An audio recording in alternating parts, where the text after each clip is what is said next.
जानते हैं कि यहाँ पे अब सत्य प्रकाश प्रेमचंद के मकान पे जा रहे हैं और यहाँ पे इनके परिवारों से मिलेंगे।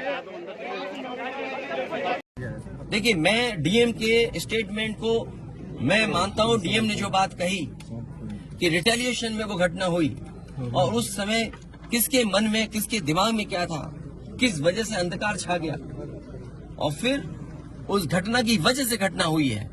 और घटना वो भी गलत है, घटना ये भी गलत है। अगर ये सवाल आप पूछते हैं मासूमों के लिए, मासूमों की कभी जान नहीं जाती अगर प्रेम यादव की जान न गई होती तो। प्रेम यादव की जान नहीं जाती तो किसी मासूम किसी की जान नहीं जाती। आखिरकार सरकार क्यों इस बात को छिपाना चाहती है कि प्रेम यादव को बुला करके मारा और किसने मारा, धारदार से कैसे मारा। और यही नहीं आप बताइए, सुल्तानपुर में क्या एक ब्राह्मण डॉक्टर को ड्रिल से नहीं मार दिया? ड्रिल से क्या ड्रिल से नहीं मारा? क्या उनके परिवार के बच्चों को आपने गले लगाए? क्या उनके परिवार के सदस्य अस्पताल मिलने गए? क्या आपने सोशल मीडिया के लिए वो तस्वीरें खिंचवाई कि उनसे गले मिलते हुए तस्वीर खिंचा लें? मैं जानता हूँ दुख किसी के जाने का, किसी के खोने का। आज हम जरूर इस परिवार के साथ हैं या और लोग हैं, लेकिन जब वो अकेले बैठेंगे कभी याद आएगी उनके परिवार के सदस्य की तो उन पर क्या गुजरेगी, सोचिए आप। क्या बेटियां उसकी छोटी क्या बुलडोजर चलेगा? ये जनता रोक देगी बुलडोजर को। और सवाल ये नहीं है एक मिनट चाहिए ना सवाल। ये जो बुलडोजर चलाने की भाषा है, जो बुलडोजर चलाने की संस्कृति है, ये मत समझिए बुलडोजर में दिमाग नहीं होता है। अगर बुलडोजर न्याय देने लगा तो अगली सरकार भी यही करेगी। इसलिए मैं सोचता हूं कि अगर आप योगी हैं, योगी की परिभाषा यही है, दूसरे का दुख अपना दुख समझे। आप अपना गिराते हैं तो मुआवजा लेते हैं। आपकी किसी की हिम्मत हो अगर ये बात की कि उन्होंने अपनी बिल्डिंग गिराई और कितने करोड़ मुआवजा उठाया, अगर आप इसे बुलडोजर चलाना चाहते हो तो उतना ही मुआवजा देना जितना मुआवजा आपने खुद लिया है सरकार से। मिलने गए, दूसरे परिवार से मिलने गए, वहाँ एक भी सदस्य नहीं थे, इसको क्या मानेंगे? देखिए, मेरी जिम्मेदारी ये है, देखिए मैं जानता हूँ यार नवीन भाई तो और ये बात आप भी जानते हो। और जब मैं पहुंचा हूँ तो मैंने वो बाइट भी सुनी है, एक चैनल के माध्यम से कुछ खबर आई, हालांकि मैं सिग्नल या उसके नेटवर्क न आने की वजह से मैं नहीं सुन पाया। जो बात मुझे समझ में आई कि वो परिवार नहीं मिलना चाहता, ये उसकी भावना है और उसकी बेटे की भावना नहीं हो सकता हो।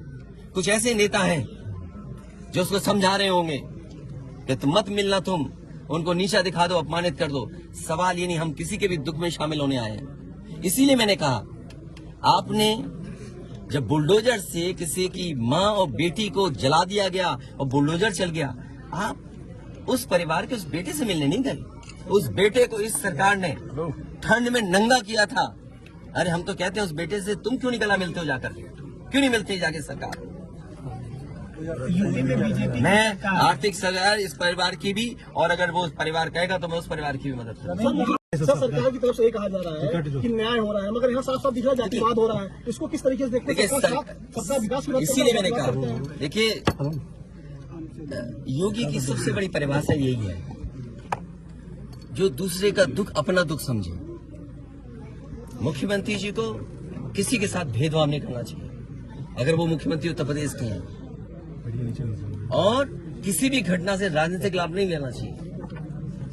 अगर इस सरकार ने न्याय दिया होता, न्याय पहले दिन से देना शुरू किया होता, तो शायद हम लोगों पे भी दबाव नहीं बनता कि हम आते हो घर परिवार के लोगों से मिलते आकर। सर, कांग्रेस के लोग कह रहे हैं कि आप बीजेपी को फायदा पहुंचाना चाहते हैं मध्य प्रदेश। देखिए सुनिए, ये बात भी कांग्रेस के मुंह से अच्छी नहीं लगती। सर, यूपी में बदला लेंगे उसका? नहीं, बदला की बात बंद करो।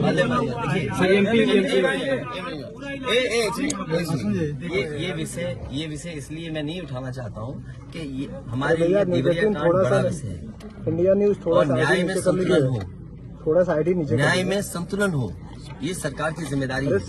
देवरिया कांड मैंने पहले से कहा, ये समाज के लिए और मनोविज्ञान के लिए ये बड़ी चीज है कि आप समझें कि अगर आप एक परिवार के साथ घटना होती है तो दूसरे परिवार का मनोविज्ञान क्या होता होगा। और ये डीएम ने खुद कहा कि ये रिटेलिएशन में घटना हुई है और शासन प्रशासन के लिए और न्याय के लिए ये बड़ी जिम्मेदारी है। भाई शासन प्रशासन और न्यायालय के लिए क्या मामूली बात है। आज तक पता नहीं है कि घटना कैसे हुई। पहली, प्रेम यादव को किसने बुलाया, प्रेम यादव वहां कैसे पहुंच गए मोटरसाइकिल से, उन्होंने कभी जमीन ली, उनका भाई बेच रहा है। अब परिवार की बातें क्या मैं बोलूंगा जो मैं जानता हूँ या आप जो जानते हैं, जो आप जानते हैं कि भाई परिवार जो था अगर जमीन बेच रहा है, एक भाई ने बेच दी जमीन, इन बातों को मैं कहूँ कि वो परिवार अपने भाइयों के साथ कैसा व्यवहार करता था, ये बातें मैं कहूँगा क्या? ये सब आप जानते हो। इसलिए मैं आपसे भी उम्मीद करता हूँ लोकतंत्र तभी मजबूत होगा जब न्याय मिलेगा, और न्याय की भावना होती सरकार की तो खेतों में इतना कार्यकर्ता नेता नहीं दिखाई देता, ये जनता खेतों में नहीं दिखाई देती। अच्छा ये क्या है सबका साथ? अच्छा ये बेटा क्या जानेगा? अच्छा ये बताइए, गाड़ी उठा ले गए, ये परिवार चाहता था कि हमें चाय पिला दे, हम इसके घर आए। आप बताइए चीनी चाय की पत्ती से लेकर कोई सामान नहीं ला सकते, पानी नहीं ला सकते। अरे किस बात के लिए सुरक्षा है? सुरक्षा तो इस बात की इनकी जान की सुरक्षा होनी है। अगर इनको कोई जरूरत है तो सुरक्षित होकर के जाएं बाजार, और सुरक्षित होकर के बाजार से लौट के आ जाएं। ये इसका मतलब सुरक्षा है। सुरक्षा का मतलब ये थोड़ी कि घर को परिवार को कैद कर दो, गाड़ी उठा ले जाओ, यहाँ से सामान ले जाओ। देखो मध्य प्रदेश का भी मत पूछो, मैं आपसे कह रहा हूँ नहीं कोई आर्थिक सहायता नहीं। ये परिवार अगर पढ़ेगा लिखेगा, जो पढ़ाई करना चाहेगा, जो मदद कहेगा मैं करूंगा मदद। इस परिवार की हम मदद करेंगे, और मैं सरकार से कहूंगा कि अगर वो सरकार मदद करती है तो दोनों परिवार की मदद करें।